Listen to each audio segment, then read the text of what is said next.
If your company works on DoD contracts and handles sensitive government information, there's a standard that you're legally required to meet. It's called NIST Special Publication 800-171, and whether you know it or not, your compliance with it is already on file with the Department of Defense. Sounds pretty important, right? It is, so let's break down what it actually entails. NIST 800-171 is a cybersecurity standard published by the National Institute of Standards and Technology, which is where you get the NIST. This standard defines 110 specific security requirements that defense contractors must implement on any system that handles Controlled Unclassified Information, or CUI. As the U would imply, CUI isn't classified, but it is sensitive. This could consist of technical specs, design documents, or operational data, the kinds of information that adversaries are actively trying to steal from America's defense supply chain. This isn't new. The standard has actually been around since 2015, but what has changed is the enforcement. Through DFARS 252.204-7012, these requirements are contractually binding, and through CMMC, they're now independently verified.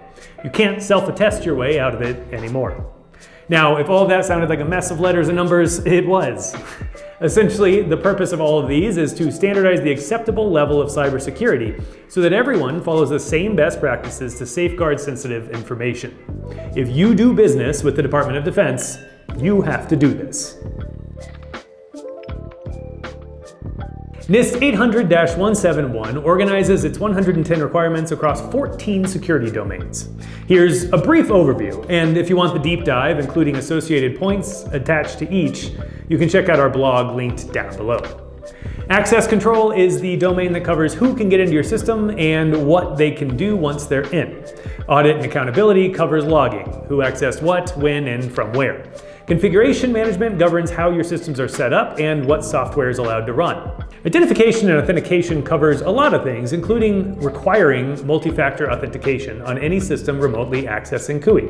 Incident response requires a plan, the capability to execute it, and a 72-hour reporting clock when CUI systems are compromised. The remaining 9 domains cover maintenance, media protection, personnel security, physical protection, risk assessment, security assessment, system and communications protection, system integrity, and security awareness training.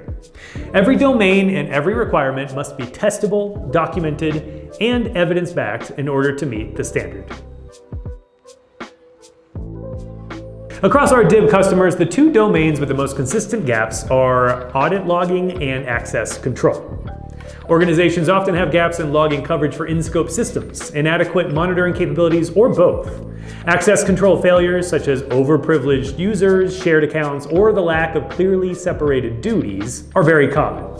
These 2 domains are where our experts typically start, and it's also the first place an assessor, or an adversary, is going to look. Every contractor subject to DFARS is required to self-assess their 800-171 implementation and submit a score to the Supplier Performance Risk System, or SPRS. Your SPRS score starts at 110. Every identified gap deducts points. Contracting officers can see your score, and so can primes. 110 is a perfect score, and most contractors, when assessed honestly, fall well below that.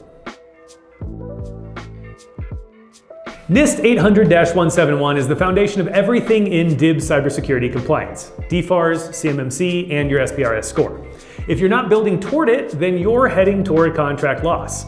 And I don't have to tell you that contracts are pretty good things to hang on to. Every day, Radical helps defense contractors close real gaps the right way. Now that you know what NIST 800-171 is, click the link below and let's talk about improving your cyber defenses.